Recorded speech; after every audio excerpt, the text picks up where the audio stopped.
दोस्तों आज हम लोग रिव्यू करने वाले हैं पराग पारिक फ्लेक्सी कैप फंड का। तो दोस्तों इस फंड की जो अभी तक सबसे खास बात रही है जिसकी वजह से ये इन्वेस्टर्स का फेवरेट बना हुआ है वो ये है कि ये इंडियन इक्विटी के साथ साथ फॉरेन इक्विटी में भी एक अच्छा खासा एलोकेशन करता है। लेकिन 1 फरवरी ऑनवर्ड्स जो आरबीआई की रिस्ट्रिक्शंस लग चुकी है अब फॉरेन इक्विटी में इन्वेस्टमेंट में, उसकी वजह से अब इन्वेस्टर्स को ऐसा लगने लगा है कि शायद इसकी जो परफॉर्मेंस है उस पे आने वाले टाइम में असर आ सकता है। अब रिसेंट में ही 15 मार्च ऑनवर्ड्स इसने फिर से अपने पोर्टफोलियो में इन्वेस्टमेंट को रीओपन कर दिया है। लेकिन यहां पर यह भी बोला जा रहा है इस फंड द्वारा कि अब जो भी इन्वेस्टमेंट होगी वो सिर्फ इंडियन इक्विटी में की जाएगी। तो इस वीडियो में हम पहले डिटेल में रिव्यू करेंगे इस फंड का, देखेंगे कि अभी जो फरवरी में इसका पोर्टफोलियो रहा क्या उस पे इसका जो फॉरेन इक्विटी है उस पे बहुत ज्यादा असर पड़ा है या नहीं पड़ा है। उसके अलावा इसकी रिटर्न्स देखेंगे, कैसे रिटर्न्स इसने दिए है, और एंड में मैं बात करूंगा कि जो नए इन्वेस्टर्स हैं क्या उनको इन्वेस्ट करना चाहिए या नहीं करना चाहिए, और जो पुराने इन्वेस्टर हैं जो ऑलरेडी इन्वेस्ट कर रहे हैं क्या उनको यहां पर पैसा निकाल लेना चाहिए। क्योंकि मेरे पास बहुत सारे लोगों के कमेंट्स आ रहे हैं कि क्या अब उनको इस फंड से पैसा निकाल लेना चाहिए। तो इन सभी बातों पे डिटेल में बात करेंगे इस वीडियो में। आइए देख लेते हैं ये वीडियो। तो दोस्तों अगर अभी तक आपने अपना डीमैट अकाउंट नहीं खुलवाया तो लिंक आपको डिस्क्रिप्शन में मिल जाएगा, आप जाकर खुलवा सकते हैं। अब दोस्तों अगर हम इस फंड की बात करते हैं तो जैसे कि मैंने आपको बताया था ये एक फ्लेक्सी कैप फंड है, यानी कि इस फंड के पास पूरी फ्लेक्सिबिलिटी होती है कि ये किसी भी टाइप के मार्केट कैप में यानी कि लार्ज मिड और स्मॉल कैप में कितना भी परसेंट पैसा इन्वेस्ट कर सकता है। वहीं इसकी अगर हम बेंचमार्क इंडेक्स की बात करते हैं तो निफ्टी 500 इसका बेंचमार्क इंडेक्स है और अभी इसके पोर्टफोलियो में लगभग 25 कंपनीज मौजूद हैं। इसकी अगर हम यहाँ पर लॉन्च डेट की बात करें तो मई 2013 में ये फंड लॉन्च हुआ था, यानी कि लगभग आप देख सकते हैं 9 साल इस फंड को लॉन्च हुए हो चुके हैं। फंड मैनेजर की बात करें तो मिस्टर राजीव ठक्कर इस फंड को सिंस इंसेप्शन हैंडल कर रहे हैं और उसके साथ मिस्टर रौनक ओंकार जी भी इस फंड को सिंस इंसेप्शन हैंडल कर रहे हैं। तो किसी भी फंड के लिए दोस्तों ये बहुत ही ज्यादा पॉजिटिव बात होती है कि लगातार सेम फंड मैनेजर उस फंड को मैनेज कर रहे हैं, तो ये एक इस फंड की काफी पॉजिटिव बात है।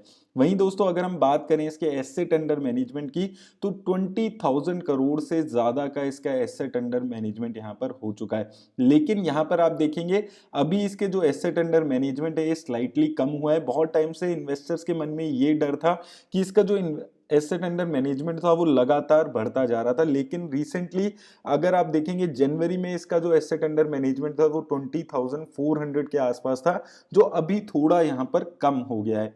और दोस्तों अगर हम यहाँ पर बात करें इसकी मार्केट कैप वाइज एलोकेशन में तो इसने सबसे ज्यादा पैसा अपना लार्ज कैप कंपनीज में लगाया हुआ है, 82% पैसा, मिड कैप कंपनीज में 10% के आसपास और स्मॉल कैप कंपनीज में 2.44%। तो दोस्तों हालांकि जैसे कि मैंने आपको बताया फ्लेक्सी कैप फंड के पास पूरी फ्लेक्सिबिलिटी होती है कि वो लार्ज मिड और स्मॉल कैप किसी भी कैटेगरी की कंपनी में कितना भी पैसा लगा सकते हैं, लेकिन मार्केट कंडीशन को देखकर इस फंड ने धीरे धीरे जो अपना इन्वेस्टमेंट है वो मेजरली अभी लार्ज कैप कंपनीज में कर लिया। और यही एक फायदा है फ्लेक्सी कैप फंड्स में इन्वेस्ट करने का कि मार्केट कंडीशंस के हिसाब से ये अपनी एलोकेशन चेंज कर सकते हैं। लेकिन दोस्तों इस फंड की सबसे खास बात क्या है जो इस फंड को सबसे अलग बनाती है कि ये इंडियन कंपनीज के साथ साथ फॉरेन कंपनीज में भी अपना मेजर पैसा इन्वेस्ट करते हैं। तो यहाँ पर अगर हम एलोकेशन देखते हैं तो इस वक्त ये इंडियन कंपनीज में 65% पैसा लगा रहा है, ओवरसीज में ये लगभग 30% पैसा लगा रहा है और कैश अभी इस फंड के पास 4.52% के आसपास मौजूद है। तो अभी अगर आप एज ऑफ नाउ देखते हैं तो इसकी जो ओवरसीज इन्वेस्टमेंट है वो लगभग 30% के आसपास है। और पिछले 1 सवा साल से जब से मैं ये फंड को ट्रैक किया है ये फंड लगभग इसी परसेंटेज में अपनी ओवरसीज की एलोकेशन रख रहा है।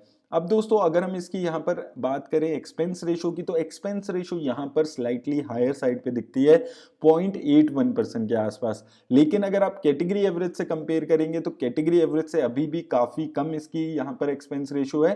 कैटेगरी एवरेज एक्सपेंस रेशो 1.07% है। लेकिन मुझे लगता है आने वाले टाइम में इस फंड को अपनी एक्सपेंस रेशो को थोड़ा और कम करने की बहुत ज्यादा जरूरत है। वहीं दोस्तों अगर हम इसकी एग्जिट लोड पे बात कर लें तो अगर आपने अपना डाला हुआ पैसा 1 साल के अंदर निकाल लिया तो आपको 2% तक का एग्जिट लोड देना होगा, और अगर आप 1 से 2 साल के बीच में अपना पैसा इस फंड से निकालते हैं तो आपको 1% का एग्जिट लोड यहाँ पर देना होगा।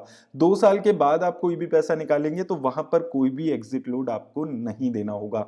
अब दोस्तों इस फंड की रिस्क रेशो से इस फंड की और इन्वेस्टमेंट स्ट्रेटेजी को एक बार समझ लेते हैं।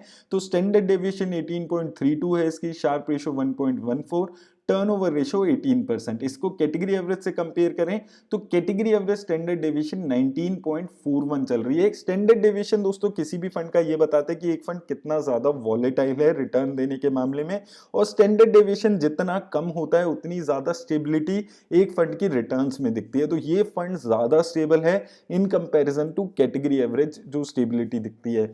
शार्प रेशो की बात करें तो शार्प रेशो किसी भी फंड का ये बताता है कि एक फंड कितना ज्यादा रिस्क एडजस्टेड रिटर्न दे पा रहा है। शार्प रेशो जितनी ज्यादा होती है उतनी एक बेटर किसी भी फंड की रिस्क रेशो दिखती है, यानी कि रिस्क एडजस्टेड रिटर्न। तो इस मामले में भी ये फंड काफी अच्छा दिखता है। टर्नओवर रेशो की दोस्तों बात करते हैं तो टर्नओवर रेशो किसी भी फंड का ये बताता है कि एक फंड अपने पोर्टफोलियो में कितना ज्यादा सिक्योरिटीज को बाय और सेल कर रहा है। जितनी कम टर्नओवर रेशो होती है उसका मतलब ये हो जाता है कि एक फंड बहुत ज्यादा चेंजेस अपने पोर्टफोलियो में नहीं करता है। एक कंपनी को अपने पोर्टफोलियो में ऐड करता है तो उसको लॉन्ग टर्म के परस्पेक्टिव से अपने पोर्टफोलियो में जगह देता है। तो ये फंड का जो टर्नओवर रेशो है वो सिर्फ 18% का है, यानी कि ये फंड फुल कन्विक्शन के साथ किसी भी कंपनी को पोर्टफोलियो में ऐड कर रहा है और लॉन्ग टर्म के लिए यहां पर अपने पोर्टफोलियो में उसको जगह दे रहा है, जो कि एक लॉन्ग टर्म इन्वेस्टर के हिसाब से काफी पॉजिटिव बात है। हाँ ही दोस्तों, अगर हम इसकी सेक्टर एलोकेशन पे यहाँ पर बात करते हैं तो अगर आप यहाँ पर सेक्टर एलोकेशन देखेंगे तो मेजरली इसने सबसे ज्यादा पैसा आईटी सेक्टर में लगाया हुआ है 21.62% के आसपास। उसके बाद बैंक्स में आप देखेंगे 16% के आसपास में पैसा है, कैपिटल मार्केट्स में 12%, फाइनेंस में और कंज्यूमर नॉन ड्यूरेबल में 8% के आसपास। तो किसी एक पर्टिकुलर सेक्टर पे बहुत ज्यादा इन्वेस्टमेंट नहीं है। आईटी सेक्टर में 21% पैसा है, लेकिन बहुत ज्यादा पैसा किसी एक पर्टिकुलर सेक्टर में यहां पर नहीं लग रहा है। अब दोस्तों यहां पर पहले इसकी इंडियन कंपनीज देख लेते हैं टॉप 10, फिर हम इसकी फॉरेन कंपनीज पे बात करेंगे। तो इंडियन कंपनीज पे दोस्तों पहले हम बात करते हैं तो सबसे ज्यादा पैसा इसने बजाज होल्डिंग्स में लगाया हुआ 8% के आसपास। उसके बाद आईटीसी में भी 8% और एक्सिस बैंक में 5%। उसी तरह आईसीआईसी बैंक में 5%, HCL tech, HDFC bank, Hero MotoCorp, power grid, IEX और सीडीएसएल जैसी कंपनीज यहां पर आपको देखने को मिलती है।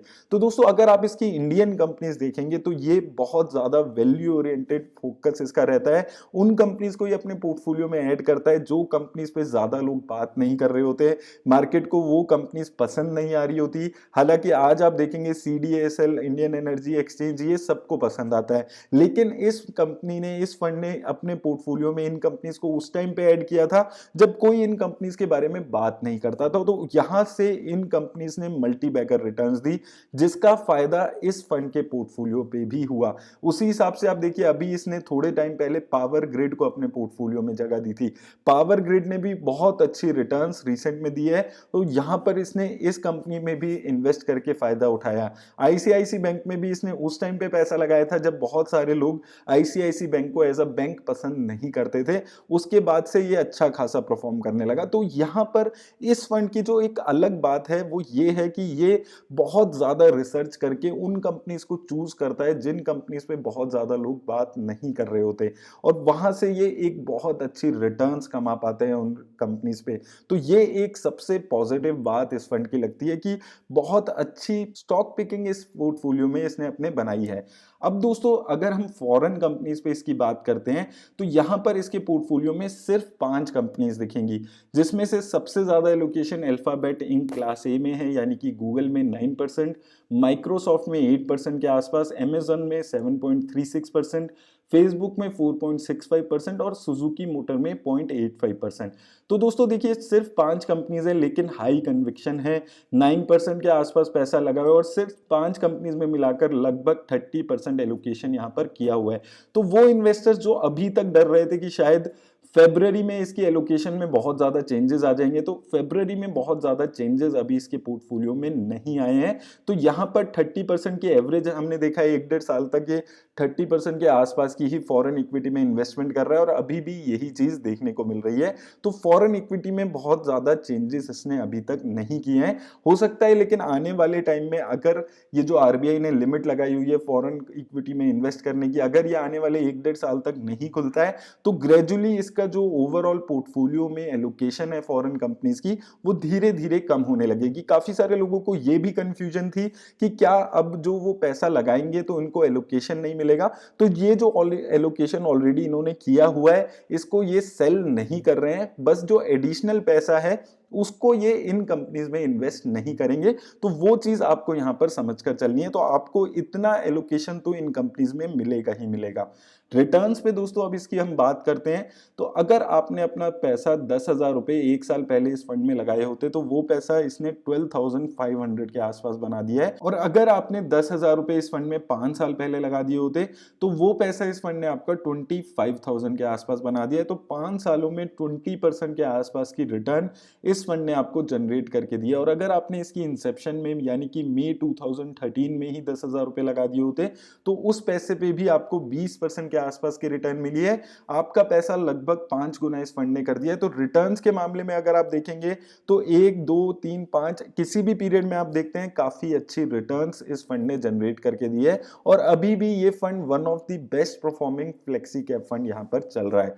वहीं दोस्तों एसआईपी पे अगर आप बात कर लें तो अगर आपने 1,000 रुपए पर मंथ की एसआईपी इस फंड में कराई होती तो 5 सालों में आपकी 60,000 की लागत इस फंड ने 1 लाख से ज्यादा की बना दी है। 23% के आसपास की रिटर्न 5 सालों में इसने एसआईपी में जनरेट की है। 3 सालों में आप देखेंगे तो 29% की रिटर्न है, और 2 साल में अगर आप देखेंगे तो 31% के आसपास की रिटर्न है। 1 साल में हालांकि बहुत ज्यादा रिटर्न एसआईपी में नहीं दिखती है। तो दोस्तों रिटर्न्स के मामले में आप चाहे एसआईपी में देखेंगे चाहे आप यहां पर लमसम में देखेंगे, बहुत अच्छी रिटर्न्स इस फंड ने जनरेट की है, और लगातार बहुत ही कंसिस्टेंटली पिछले 8-9 सालों में ये फंड जनरेट कर रहा है अच्छी रिटर्न। और उसका रीजन क्या है? एक रीजन तो दोस्तों देखो है ही कि फॉरेन इक्विटी में पैसा लगाता है, लेकिन उसके अलावा जो ये इंडियन इक्विटीज में वैल्यू ओरिएंटेड अप्रोच से पैसा लगाता है वो भी बहुत ज्यादा अच्छा एक अप्रोच है, जिसकी वजह से ये फंड इतनी कंसिस्टेंटली अच्छी रिटर्न दे रहा है। लेकिन दोस्तों किसी भी फंड को अगर आपको जज करना है कि क्या वो फंड सही में अच्छी रिटर्न्स दे रहा है तो ये चीज देखनी बहुत ज्यादा जरूरी है कि क्या ये फंड अपने बेंचमार्क को बीट कर पा रहा है रेगुलरली या नहीं। तो इस फंड की भी हम रिटर्न्स को कंपेयर कर लेते हैं इसकी बेंचमार्क की रिटर्न से। तो अगर आप अभी भी इसकी बेंचमार्क की रिटर्न से देखेंगे तो आप देखिए 1 साल में इसकी बेंचमार्क ने 13% की रिटर्न दी है, वहीं इस फंड ने 26% की रिटर्न दी है, यानी कि अपने बेंचमार्क इंडेक्स से इसने डबल रिटर्न दी है। 2 साल में देखेंगे इसके बेंचमार्क इंडेक्स ने 30% की रिटर्न दी है, इस फंड ने 39% की। 3 और 5 सालों में भी आप देखेंगे तो कॉम्प्रिहेंसिवली इसने अपने बेंचमार्क इंडेक्स को बीट किया है। तो अगर आप यहां पर रिटर्न्स के मामले में देखेंगे तो कॉम्प्रिहेंसिवली ये लगातार अपने जो बेंचमार्क इंडेक्स है उसको बीट करता हुआ आ रहा है, क्योंकि एक बहुत ही अच्छी इन्वेस्टमेंट स्ट्रेटेजी अभी तक ये फंड अप्रोच कर पा रहा है। लेकिन हो सकता है कि अगर 6-8 महीने तक इस फंड को वो फॉरेन इक्विटी की रिस्ट्रिक्शन झेलनी पड़े तो इसकी रिटर्न्स में यहां पर गिरावट आ सकती है। लेकिन आपको उस चीज के लिए लगातार मंथ ऑन मंथ अब इस फंड को ट्रैक करना बहुत ज्यादा जरूरी हो जाता है। अभी तक की जो इसकी इन्वेस्टमेंट स्ट्रेटेजी है, रिटर्न है, उसमें कोई ज्यादा बदलाव एज ऑफ डेट नहीं आया है। दोस्तों मुझे ऐसा लगता है कि अभी अगर आप एक एग्जिस्टिंग इन्वेस्टर हैं तो आपको इस फंड में बने रहना चाहिए, और आपको एटलीस्ट 2-3 महीने का टाइम इस फंड को और देना चाहिए। देखते हैं कि ये फंड में जो फॉरेन इक्विटी का एलोकेशन है वो कितना ज्यादा बदलता है आने वाले टाइम में। उसके बाद हम लोग डिसीजन लेंगे कि उन इन्वेस्टर्स को जिनको फॉरेन इक्विटी में भी एलोकेशन चाहिए, क्या उनको इस फंड से निकल जाना चाहिए या नहीं। अभी के लिए आप लोग थोड़ा सा पेशेंस और रखिए, 2-3 महीने का पेशेंस आप रखिए। इस फंड की जो रिटर्न्स है वो अच्छी है, तो उस एंगल से आपको डरने की घबराने की जरूरत नहीं है। और 2-3 महीने बाद ये भी पिक्चर क्लियर हो जाएगी कितना इसका फॉरेन इक्विटी की एलोकेशन पे इंपैक्ट आ रहा है, तो उस चीज का ध्यान रखेंगे। उसके बाद हम लोग डिसाइड करेंगे कि क्या हमें इस फंड से निकल जाना है या नहीं निकलना है। और जो एग्जिस्टिंग जो नए इन्वेस्टर हैं जो इसमें इन्वेस्ट करना चाहते हैं, फंड ये अभी भी काफी अच्छा एक वैल्यू ओरिएंटेड फंड है जो वैल्यू ग्रोथ के हिसाब से कंपनीज में इन्वेस्ट करता है। तो ये एक अच्छा फंड भी है उन इन्वेस्टर्स के लिए जो लॉन्ग टर्म के लिए 5-7 साल के लिए इन्वेस्ट करना चाहते हैं। तो लेकिन दोस्तों आप किसी भी फंड में इन्वेस्ट करते हो अपने फाइनेंशियल एडवाइजर से बात करके ही इन्वेस्ट करें, अपने रिस्क के हिसाब से ही इन्वेस्ट करना सही रहेगा। मेरी तरफ से बस इतना ही आज दोस्तों, धन्यवाद।